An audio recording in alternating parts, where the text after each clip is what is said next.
before I ask, well, let me ask first. Did you have any questions, comments, thoughts? Everybody got their thoughts? Sometimes over breaks, people cogitate. You get caught cogitating, you're going to get in a lot of trouble. But cogitating, you know, we think, you talk to each other and something comes up. And over lunch, when I talk to people, I'm cogitating and things come up. And one of the things I wanted to share with you is that the strengths of California in terms of your system of how you provide supports, your strengths, in this case, are also your weaknesses. As the strength is having 21 regional centers. That's a strength. That, in this sense, is your weakness. And it's important you understand that, is that the comparison of one regional center to another is there is more commonality between two random states than there are two random regional centers. And that's not a fault. That's how the system was designed. It was designed to be influenced by culture, religion, and race. That was the point. It's recognized that you have a Chinatown. It's recognized that you have Glendale with the second largest Armenian community in the world. It's recognized that you have South LA, which has a huge African American population. And the system wanted those groups of people to have their input from their perspective, because everybody has a cultural perspective into it. And in this case, it makes rolling this out far more difficult. Your DDS is, how can I best say this? In most states, that central department, like your DDS department, every state has one. They commonly will refer to it as a division. I'll use a generic term, Division of Developmental Disabilities. Yours is relatively weak. And it's not a reflection on somebody's personality that works there. That's how the system was designed. It was designed to empower regional centers. So in most states, like in South Dakota, let's say, that their state division of developmental disability said, effective Monday, you are all doing this. We all march to the same drummer, in control. It's not take it through your board and let's talk about it and tell me what you think about it. So the system that has all these wonderful things in it is also making this more difficult because of that, because of those regional centers and so forth. A word, and did I write down the word? Let me see if I wrote it down. It was a word I was looking for to try to, may not have written it down. Oh yeah, I did. And here's the word. This is a good word to describe what I'm feeling in the state. Dissonance. Dissonance is probably the best word I could use to describe it. And it's dissonance between families, DDS, regional centers, day support environments, residential services, and every licensing. You got all this dissonance, and we don't have people on the same page. You know, so it makes it very difficult to move this thing forward. And a couple other comments. And we were talking about giving people options. You've got to bound their options, okay? That is understood to be part, and that's the term that you use, bounded options. And we do not, there are three terms, and gosh, I just wish I had more time.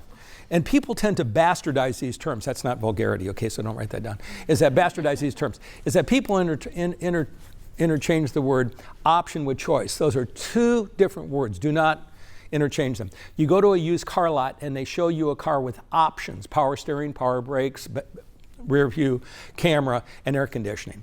You make a choice. A choice is the act of selecting from an option. Everybody got that? You can't interchange those words. It gets very confusing when you do. And our job is not to merely ask people what they want. That's not our job. Matter of fact, that's hypocrisy. Our job is to teach them how to make choices. That's our job. Teach them. And you teach people to make choices by bounding their options. You know, you just don't say to, like a 4-year-old, what cereal do you want? Because the only thing the kid can tell you is what he's experienced, you know? So you say, here's a box of Rice Krispies, here's a box of Cheerios, and here's a thing of what do they call that? Count Dracula, what do they call it? Count Chocula. And so the child maybe has never experienced Cheerios. Say, well, why don't you try this? You may like it. So our job is not to just ask people what they want. That's a cheap shot. That's just hypocrisy. It's to empower them. Because when you give people options and teach them to make choices, guess what happens? They develop preferences. And the preferences of the people we support tend to be very limited because we have made a decision to limit their options. That's our decision. And you just say, well, what do you want to eat? You don't just ask somebody what they want to eat. The only answer they can give you will be based upon the sum total of their life experiences. They're not going to tell you creamed herring, cheese balinces, beet borscht, conch, calamari. Tastes like fried tires. But anyway, I know what I want because I've had experiences with all those, and I have preferences. So, and I'm just using this as a metaphor, okay? So a residence that understands these things, every week they will introduce an appetizer, just a small amount, of something people have never had. And then, so now when I ask you what you want, you may now like cheese balinces, and we'll maybe have 4 people live in the house. We'll have 1 cheese balince. You get them frozen at Trader Joe's. We'll divide it into 4 sections. People taste it. It's an appetizer. You guys like that? Okay, good. We'll have it next week. We'll do it with strawberries. But most homes have made a decision they don't want to expand people's. I'm not telling you anything you don't know. Of course you know that you develop your preferences based upon your life experiences. You know all of this. But that's what we need to do. Now, under the final rule, you can bound people's options. You have to. I said last week I was in a program with folks who had forensics issues. And 2 of the 4 guys were on the sex offender register. 1 of them committed rape, 2 of them pedophilia, and another one had engaged in pyromania, setting fires. Trust me, we didn't have matches lying around the damn house, and he didn't have access to them. We even control what goes on television. You have to with these people have histories of pedophilia. I mean, we even have to watch contingent touching because sometimes if you put your hand on their shoulder, they'll misinterpret that. But that isn't because the staff thought it was a good idea. You can't do it. These guys are reviewed, assessed, and evaluated, and all those restrictions are not driven by where they live. It is driven by who they are. So what you will see in many homes, there will be providers of residential service say, we have no liquor in this house, can't have liquor. You can't do that. You can't do that. It's not the way people live. You can't do that. And obviously I'm going to put all this up here. It's all detailed and explained and so forth, okay? So I wanted to explain that, and then, I talked about bonded options. For instance, there was just a few things in the regional center stuff that came into my thoughts. Anybody see that remote? I know it's here. It's got to be here somewhere. Here it is. Why don't they make this thing white or yellow or something like that? So it's chartreuse, so it's easy to find. So any other questions, comments, or thoughts before we start? Okay, so we're now looking at what is required in all settings. Again, I've not taken editorial liberty, and I don't like some of the words that are used in it. I can't help it. That's the way it is. The setting is selected by the individuals from options that include, now, by the way, what options did these men have? They all receive the same waiver dollars your folks receive. Were they given an option to live wherever they want?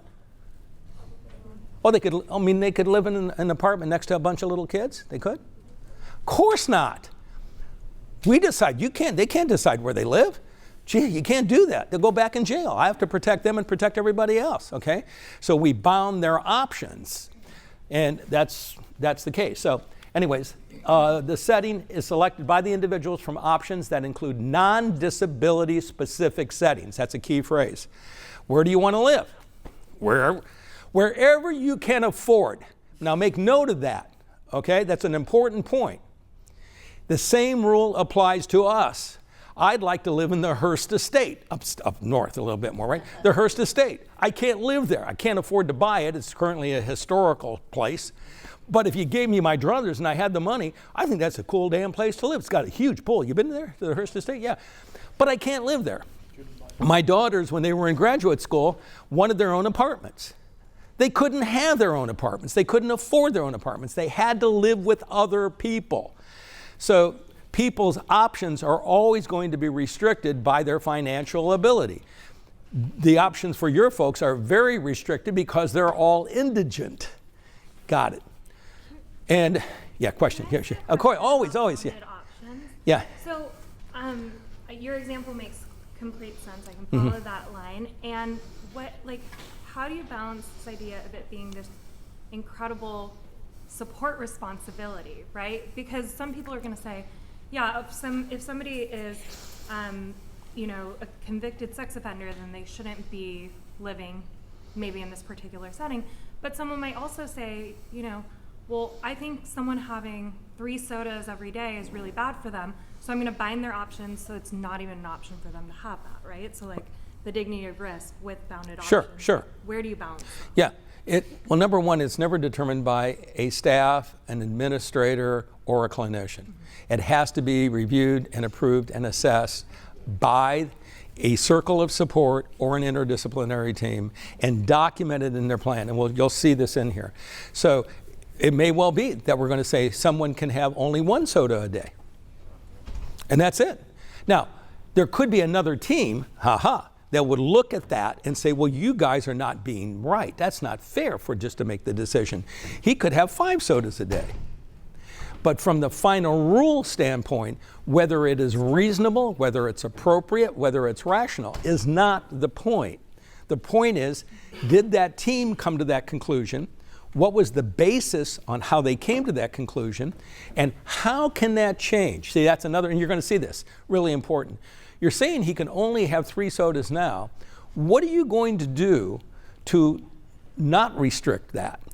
What are you going to put in place that will allow him to develop what's called an internal locus of control, where he can make the decisions to not have too many sodas? That has to be in the plan too. So you just can't put in bounded options without saying how you're trying to put something in place to not bound those options. Okay. And I'm sorry if that doesn't make sense, but no, it does. Okay. Are you going to talk about the modification process? Probably not really. Okay. I mean, I won't even be able to get through all 10 values. No, but I am yours. Anytime you want to call me and talk to me about anything, I'm more than happy to do it, okay? So the settings selected by the internet options for privacy include non-disability specific options and options for privacy. Now, we've just picked up one of the values, and I will tell you, when I'm done with this part, I'm going to take each value and go through it specifically. This will be one of the values, privacy, because most of your folks are not given privacy. It's not supported. You think it is, because that's the problem. When you think that that's what you're doing, then you can't change anything. So what I'm going to do is I'm going to take the rock and roll it over for you. And because you can't disagree with me until we agree what privacy is. You see what I'm saying? You can't come back and say, well, Tom, I'm giving them privacy when you don't even know what my definition is. Your definition of privacy may be different. I'm going to give you the definition of the final rule privacy, what they're saying it is. Okay, individuals in a residential setting, private room. Now, see that word there, unit? I hate that word, but that's what they have in there. Don't worry about it. It's a bad word. People, here's another term. Please get these straight. Most of your folks do not have roommates. Please do not say that. They have housemates. You're going to get people so confused if you don't get it right. A roommate is somebody you share a room with. A housemate is someone who you live with in that same property, an apartment mate.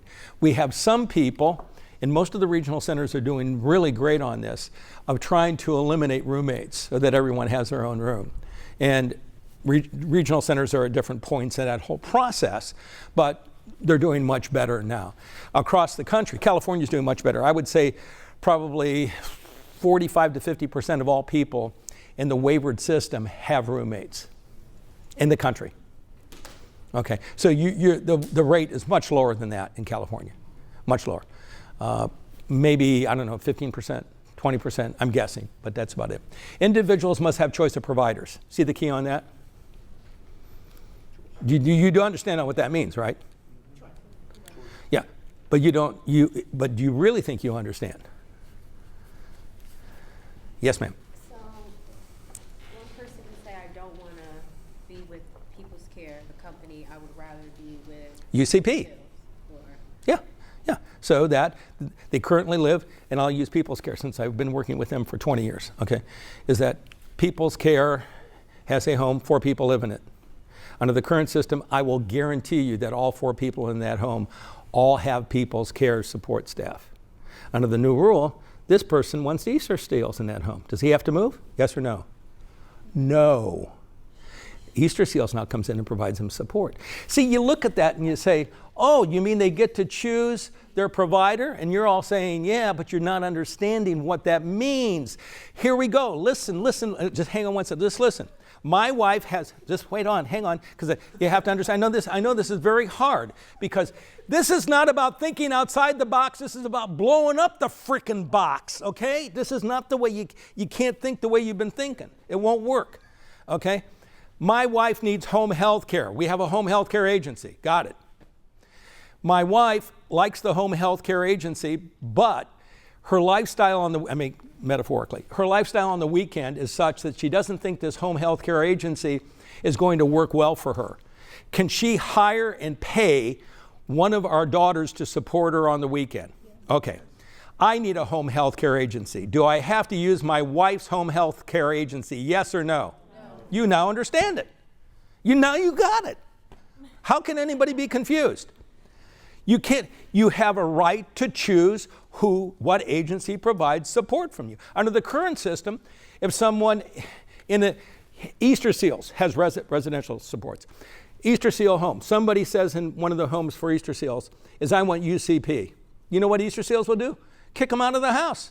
They ain't gonna let UCP in there. Under the new settings rule, they have to. Okay, so that's what I was get at. So so we provide the housing, and if they would let's say they want Susie Q's agency. That's right. Here, we're saying, sure, go ahead. We would just contact them and say, hey, Susie Q, you got something. Yeah, well, you don't have to contact them. They could contact them. And they could contact them. Of course, that's right. You'd notice, and this is what's really, really fascinating. Every one of your people, as required by Kern, unrelated to whether you have followed their requirements or not, has a lease. Why do you think they have a lease? Have you asked the question? The reason they have a lease is because of the final rule to separate the residents from the support. That's the purpose of the lease. You've been involved in it, but you never bothered to ask why they even have it. That's the purpose. The sole purpose is to separate the housing from the support. They have nothing to do with each other. By the way, I'm not giving you an opinion. Please understand that. I am stating a fact. That was the sole reason behind the lease. Everybody got it? Anybody confused? Yeah. And once you get it, you'll say, hey, all this sounds like my life. It is your life. There's nothing in here that's unusual. And if I stop right now, let me give you a hint. Okay, ready? We are on slide 40. There's 284. Okay, but I could stop right now, and you should be able to get this. Where is the answer found for the final rule? It's found in your life. It's found in your life. There's no place else where you can find the answer. That's where it's at. Who decides who you live with? Who decides where you live other than your finances? I mean, you look at your whole life. Yeah. Okay. Yeah, that's right. My wife. Okay. Individuals must have choice of providers, services, and setting. Now, here again, see my little green dot? What's that four-letter word? M-U-S-T. What is it people don't understand about that word must? It didn't say we think it's a good idea, or would you consider this, please? It doesn't say that. And be documented by a person-centered plan. Each person has the right to privacy. Yeah, they do. It's sort of like saying you can't mechanically restrain your people, but the vast majority of providers mechanically restrain people. We've already agreed to that. I went through it this morning with you. People have brakes on their wheelchair. They have contractures and they won't give them brake extensions to unrelease their brakes. So if their brakes are engaged, are they mechanically restrained? Yes or no? Yes. Of course. You know, I use only one arm and I have a two-handed seat belt. And I can't take my seat belt off. Am I mechanically restrained? Yes or no? Yes, because the agency has decided not to give them a one-handed seat belt. So you say, well, we don't mechanically restrain. Well, if I get to it, I'm going to lay out all the kinds of restraints and how they apply to the final rule, because it's very interesting. Okay, treated with dignity and respect. Okay, there's one. Dignity and respect. It's one of the values. Hi, Caitlin. How are you? It's so nice to have you here today. Did you choose your top? Oh, it is so pretty. I go to agencies where staff talk to adults like they're children. Talk about them in front of them as if they're not even there. You think I'm kidding? They engage in melon patting, pat them on the head. What in the heck is that? They'll go up behind people who use wheelchairs, start pushing them as if they're a wheelbarrow full of manure, never bothering for us. Hey, Bill, want to go into the dining room? I'll give you a hand. Is that okay? And if I ask you, do you believe that staff should treat people with dignity and respect? Every one of you would raise your hand. What did Wolf Wolfenberger tell you? Our actions are our voice is drowned out by our actions. That's right. Very few agencies have made a decision to treat people with dignity and respect. That's a decision they've made. You don't need me to tell you what dignity and respect is. You know it. I mean, if I did any of those things, every one of you know that's not right. But yes, most agencies have made a decision that it's okay for their staff to do that. I mean, what can I say? How much does it cost to change it? How much? It's free. Whose permission do you need? What policies would you violate? Good, you have no excuses. People have optimal opportunity for independence. Give me a break. I'm in homes where people have never even have an opportunity to pump gas in a van with staff, and here's the staff going out pumping the gas. What is this? Why do you think there's such a high rate of injury and death of the people we support? You can't keep people safe by denying them a life. You keep people safe by teaching them how to be safe. And most agencies have made a decision not to do that. I'm an expert witness, guys, so I deal with this stuff every day. That's why when you're sued, you're not even going to go to court. Trust me, you will not go to court. I've had hundreds of cases, and I've been in court twice my whole life. They're settled out of court. You don't make the decision. Your insurance carrier makes the decision because you're guilty. Yeah, trust me.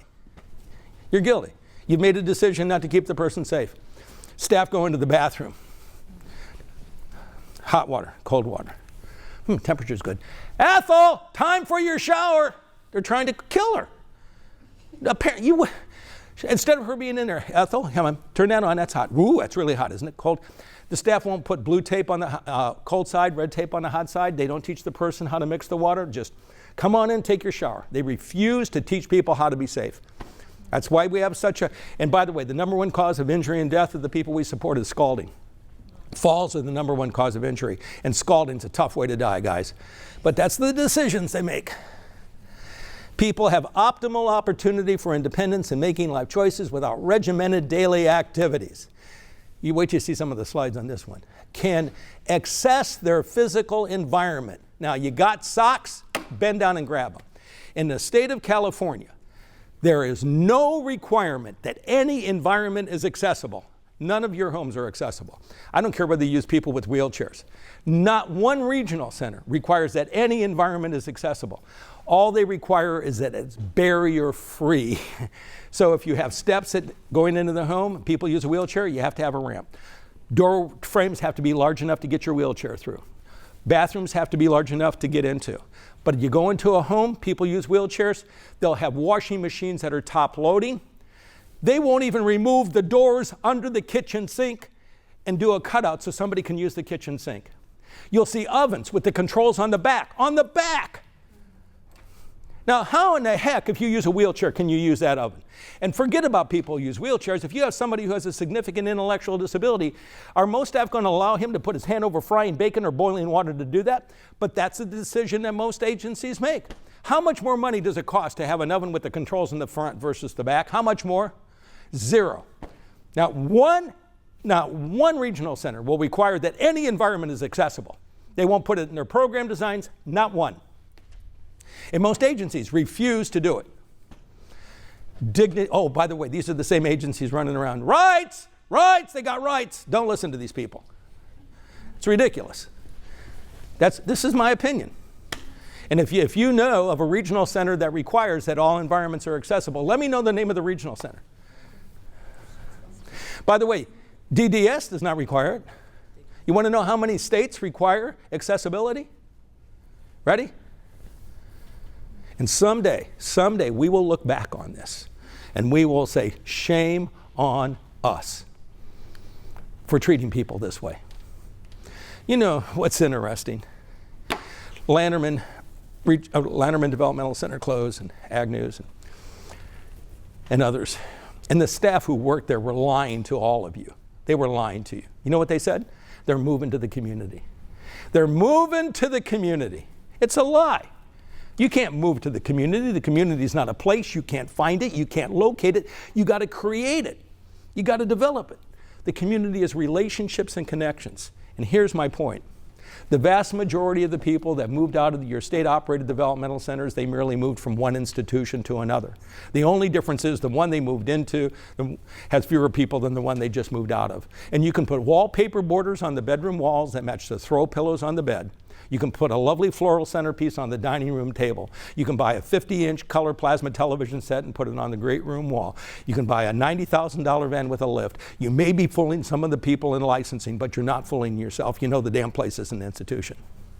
For these very reasons that we're talking about, people being denied an opportunity to participate in their life. That's the decisions they make. But the final rule won't let us get away with it. Here we go, guys. Just as people who are not receiving home and community-based services, just as people, who are those people? You and me. In residential settings, owned or controlled by, and I know many of you own or control, a service provider, additional requirements must, again, that word must, be met. Each individual must have the same responsibilities, notice that term, and protections from eviction that tenants have under state and or local landlord laws. Okay, well, what does that mean? Somebody becomes highly aggressive. They're breaking out windows. One or two of your staff are sent to the hospital. A large number of providers will give notice to a regional center that that person cannot live there, right or not? Can't do it. You can give notice that you're not going to provide service to them because they have a lease. You can't give notice that they're going to move. They have to come up with another provider. You don't. That's not your responsibility. You provide them services. You give notice. And any more than under the old system where you give notice that they have to move out, now you're just giving notice that you're not going to support them. They have to find a provider who can come in, who has the skill set, the competencies to support them in that environment. Does that make sense? You see how easy all these answers are? They just flow. It just makes so much sense. It's a life like yours and mine. If such laws do not apply, a lease or other legally binding agreement is in place to provide those protections. And covenants too. There's covenants within the area. The people who live there are required to follow those covenants. Like in my neighborhood, we have covenants. What is today? Monday? Our trash pickup is on Wednesday. I can't put my trash out to the curb until Tuesday night. That's a covenant. I can't park a car in my driveway without a license tag on it. I can't keep my car with tags in the street overnight. I have to put it in my driveway or the garage. So there's a lot of things I have to do. Our people have the same responsibility. They have the lease, not you. They have to follow all covenants. That includes noise covenants and laws. Each individual must have privacy in their sleeping or living unit with a lock and key controlled by the individual and appropriate staff. So if there's 4 people living in a home, they all have different locks. You can have a master, obviously, that does that. I was just in a residence last week in South Dakota that some of the folks had numbers on their doors. There were some people who couldn't do the numbers. Guess what? Thumbprint. Getting into their bedroom. Individuals must be allowed to furnish and decorate their own sleeping and living areas. Boy, wait till we get into this one. This is like really interesting. Do you know that most homes that I go into, people are required to keep the sum total of all their life possessions in their bedroom? Very seldom will I go into a living room where 4 people live and you won't see any family photos. If you see any photos in the living room, it's only of the people who live there. They keep their family photos. It's part of the old system, you know. If they have religious artifacts, keep them in the bedroom. Wait, we're going to get to all this. I'm just bringing it up to try to get your attention. Must have access to food at any time. Unless what? It's in the plan. That's it. And to have visitors of their choosing at any time, unless restricted in their plan. And I want to say it again. I've taken no editorial liberty. This is word for word out of the final rule. Individuals sharing a living unit must have choice of roommate. What they really mean is they're bastardizing it. They mean housemate, honestly, okay? Of course, if you have a choice of a housemate, you also have choice of a roommate. These requirements may only be modified, there it is, if the individual has a need that justifies deviation that is documented in the individual's person-centered plan. Yes, ma'am. We have a major problem. Yeah, sure. The problem is that the planning team hardly exists anymore. That's a problem.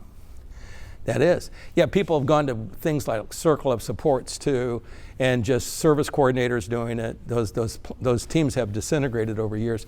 What's really interesting is that, and we've considered that an improvement. I mean, honestly, where these group of people don't have control over your life. But it becomes problematic in this sense of how these decisions on restrictions are going to be made. Yeah, I don't have an answer to the question. Yeah, it's a really good point. The HCBS, and you're going to say, well, how could that even be? It's really interesting. HCBS cannot be provided in settings that include hospitals, skilled nursing facilities, institutions for medical disease, and ICFs. And you're going to say, well, of course not. But can you believe there are thousands of people currently in this country receiving waivered services in institutional settings? So what happens is some state institutions, like in let's say South Dakota, North Dakota, I'm using those, very sparsely populated. They have a developmental center, and in that community, there are no community provider agencies. Those developmental centers may set up a day program and have people from the community who need those day supports come to that campus, and they are paid for it. They are not ICFDD, they're not living there, and they'll use waiver dollars to pay for it. Can't do that. Nursing homes will take a ward, a hall, and take 2 or 3 rooms if they have a number of people with IDD, and they'll provide day supports in those rooms in that nursing home, then use waiver dollars to pay for it. Can't do that. It has been commonly done, and that is number 1 on the Fed's list to stop that. Number 1, that's their number 1 priority, is to stop that misuse of that. The rule also defines settings that are not likely community-based. I'm not going to go through that. This is boilerplate. I want to get to the third one here. You can just read this. Actually, it's the 4th one. Here it is. There's the biggie. Look at that last one. That's why facility-based day programs will be eliminated. That statement right there. That's it. Any other setting that has the effect of isolating individuals, and obviously a facility-based day program isolates individuals. I mean, from the broader community of individuals not receiving Medicaid HCBS. So that's what's behind that. Okay, here we go. The new CMS, and this just repeats everything that I had said before about March 17, 2014, having 1 year to submit the plan, but this is again part of the plan. I won't go through that again because we reviewed it. And then some states have tried a procedure called reverse integration. I just want to make it clear, it will not pass. Watch this. CMS expressed concerns that Kentucky has added language suggesting that bringing individuals from the community, right?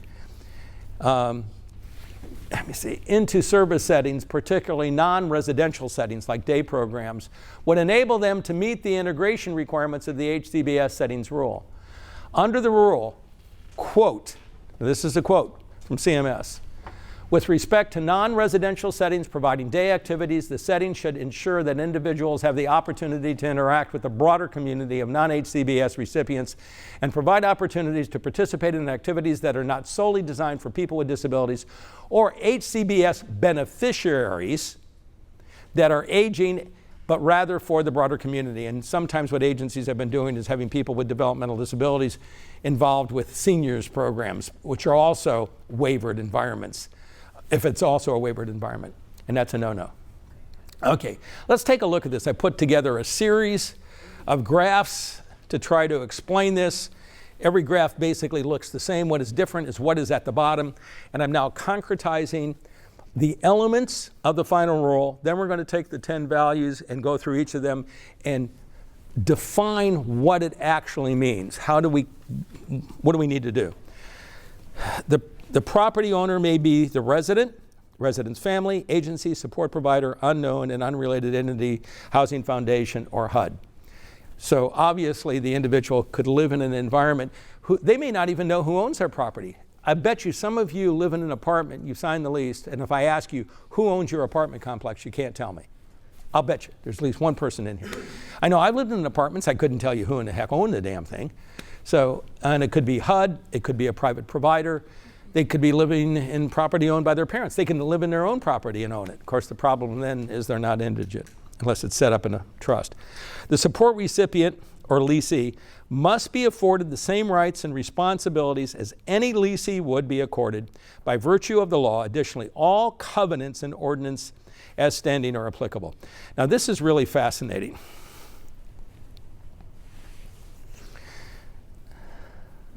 It's another photo that I took, and I blocked out faces, always have permission. You understand what you're looking at? This is very typical thing in California, where people have a home, they have a lease, and the agency has put their offices in the home. They literally have offices for the home administrator. Wouldn't that be nice? My wife's home health care agency said, Tom, you have a big house here. We would like to take that bedroom down the hall and put our office in there. Guess what? You can't do that. This is their home. Or pay them for it. They're paying the lease.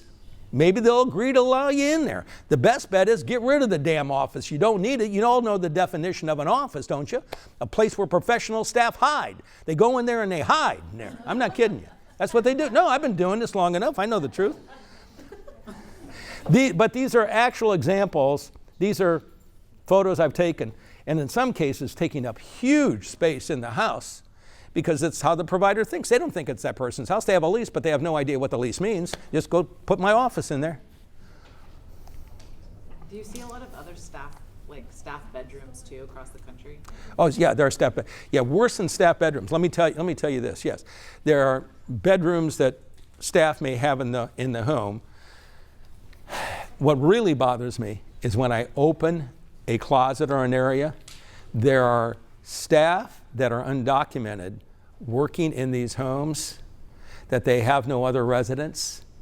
They work 60 to 70 hours a week, no overtime or nothing, and they have a mattress in the closet, no transportation. They're basically held hostage, and there's, I swear, hundreds of these people in California. Yes. Don't be ridiculous. Don't be naive. Come on. Don't be ridiculous. They're there. You will not see them with the larger for-profit providers, because they would have the crap kicked out of them if they were ever caught doing this. It is the smaller providers that tend to be bringing over their family members from other places, and they'll put them in the closet and work them to death. Hey, it's a fact. Don't be ridiculous and think it's not happening.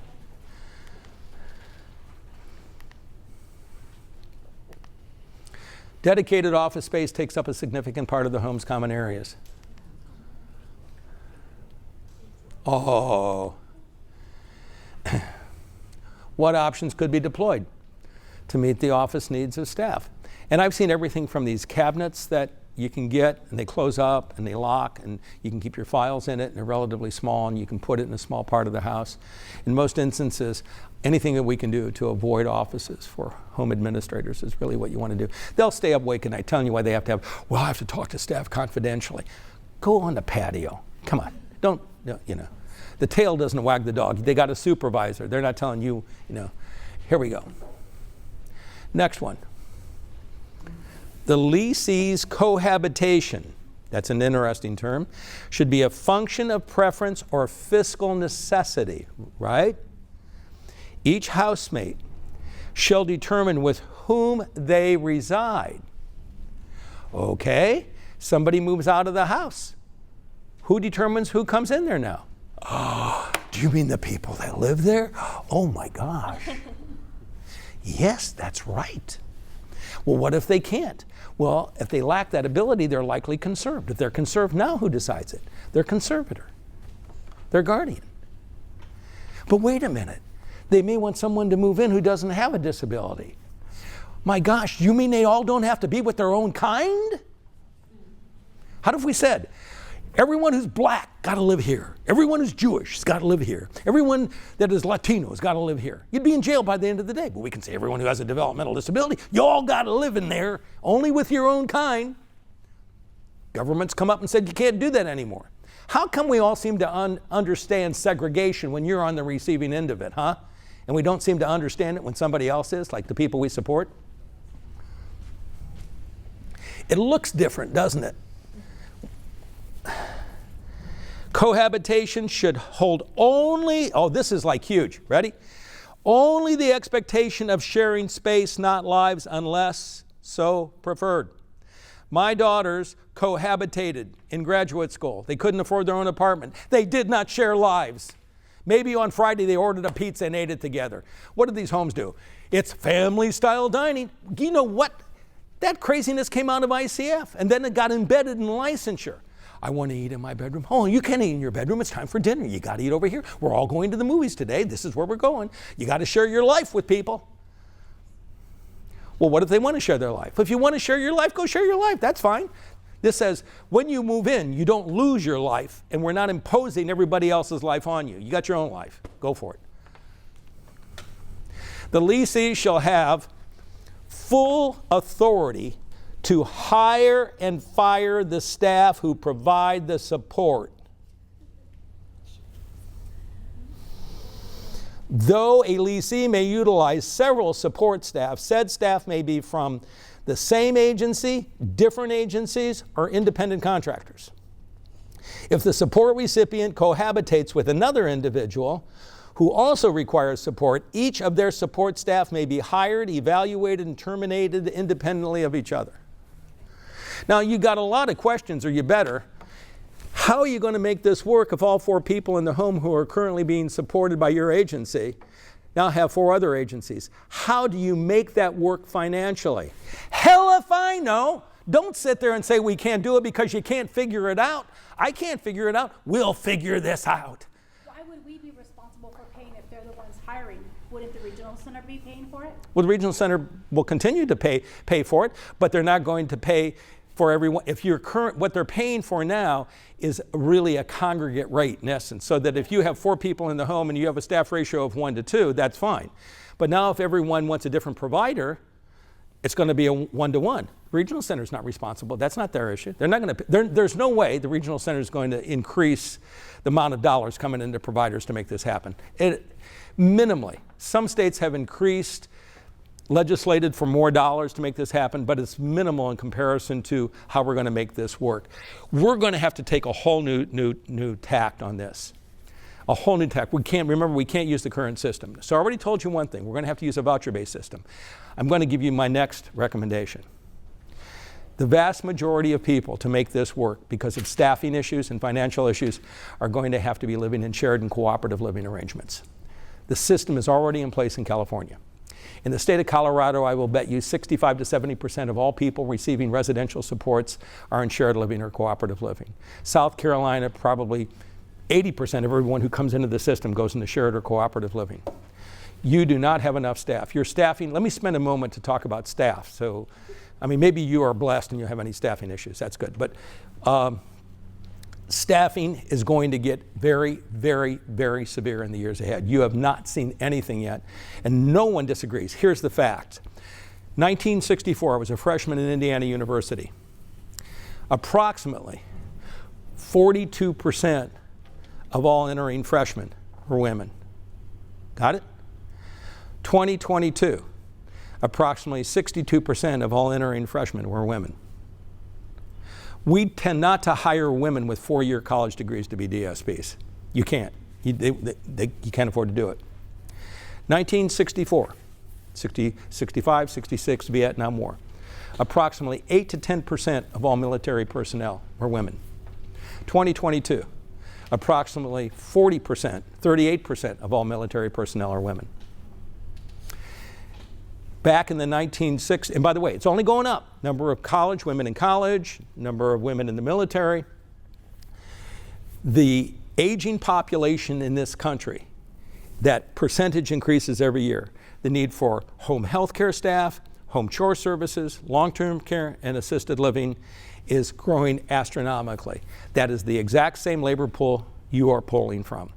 Next, women in the trades was almost non-existent in the 1960s.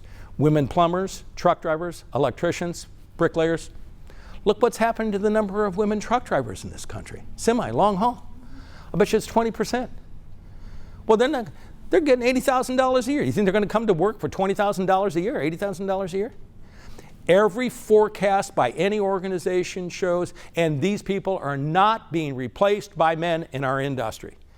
We've got to figure this out. We know, pardon me? I just said robots. Robots. No, you're absolutely right. She's absolutely right. Technology is absolutely the way to go. You look at a lot of these nursing homes, if you want to go online, you can see that they're hiring. The Jewish Center for the Aged in Indianapolis has robots that literally come out at mealtime. And they have these trays, and the robots come out, and they know where every person sits, and they say, hello, Mrs. Smith, how are you today? And this is what's on. The staff won't even tell them what the hell they're eating. These robots tell them what they're eating. They come out and give them the tray, and they make sure it's always the right thing, too. No, you're absolutely right. Go online, and I did the keynote for the Connecticut Technology Conference last fall, and there's just, because I'm really, really, really into technology. I have to be. I have on my iPhone, this is just an aside. Here, I'll just show one of you here so you don't think I'm making it up. There is nothing in my house that I cannot control. This is an example of some of the apps that I have. I control everything from lights to sound to locks, 7 cameras. I have to. I love my wife. No, I love my wife. No, I have to. I mean, she has support, but I have to be and there's these radical rightists. What in the hell do they think? Cameras? You're going to put cameras in that home? I would much rather have oversight with a camera than having someone in my face and in my space 24 hours a day. Give me a break. But these radical rightists, they don't give a damn. You know, put somebody in. The most intrusive thing you can do to another human being is a one-on-one. And we don't even see that as a rights violation. Yes, ma'am. You're talking about how other states are. Yeah. You see the issue, or excuse me, you see the solution of our staffing issue here in California being cohabitation. I know. I see the resolution as cooperative living. Cooperative living. Yes. Yeah, cooperative so living. When you're talking about cooperative living, are you like here in California? It's family home agencies. That's exactly what it is. Yes, So and you're you have talking, are other states doing this? other states. You are probably one of the states that's furthest behind. You're way behind. Every state calls it something different. Some states, Nebraska used to call it EFHs, extended family homes. I mean, everybody calls it something different, but it's all the same thing. So you have someone who's very medically fragile, their extended family home, ideally maybe with an RN who knows how to do it. Because you think we're just doing clinically all the things that are really incorrect. You have somebody who is very fragile medically, and they're in a home with 5 other people. What's your FTE, full-time equivalent? It's over 20. Imagine having 20 different people put your hands on you in intimate kinds of ways. And you're concerned about infection control, and you have 20 different people because that person's so fragile. You want to decrease the number of people that is touching that person because of issues of infection control. It provides continuity and consistency, emotional connectivity. So, yeah, that's the way. The system is in place in California. Californian DDS knows it's the right thing to do, or they wouldn't have put the system in place. We need to kick it in the ass and start moving on it. Let's get going, okay? That's the way to go. And you're going to have no choice because you won't be able to hire staff. Yeah. There's not going to be a choice. It's not going to be open for conversation. And oh, by the way, I left one little thing out. Go online. 28% in the country of all direct support staff are foreign-born. 28%.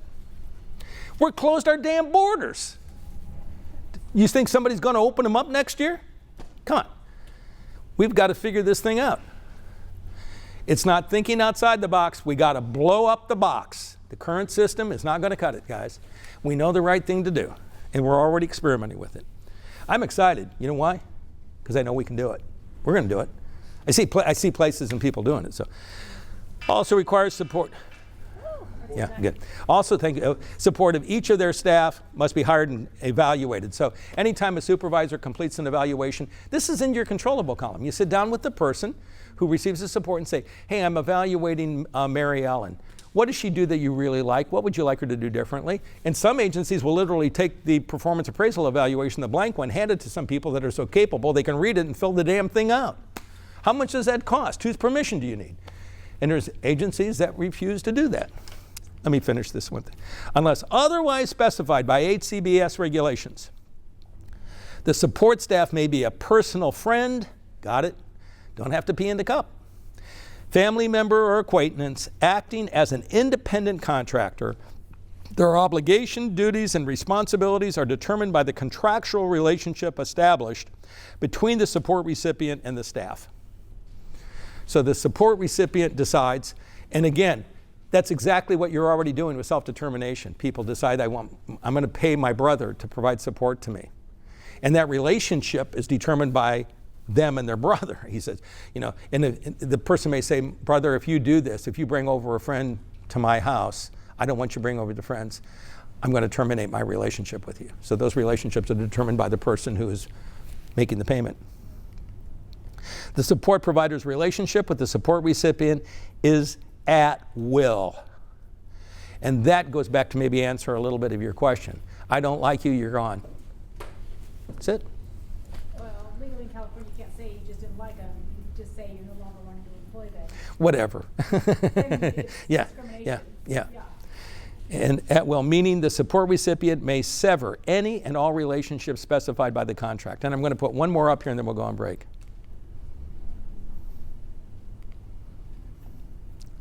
Us versus them. We choose where we want to live. We choose who we live with. We choose how our personal space and to have our personal space and to have time alone. I know some of you have small kids and you say, I can't choose to be alone. You got to lock myself. I lock myself in the bathroom to get away from my kids, all right? Yeah. I come and go as I please. I set my own schedule. Choose how to spend my money. And many of us can't choose to spend our own money because we may only have enough money in order to get the essentials in our life. We understand that, but nevertheless, this is the essence part. Choose who cuts our hair, which grocery store, don't go to sleep, store we go to, choose what pharmacy we go to, choose which doctors we see, choose where we work, choose which church or religious place we go to.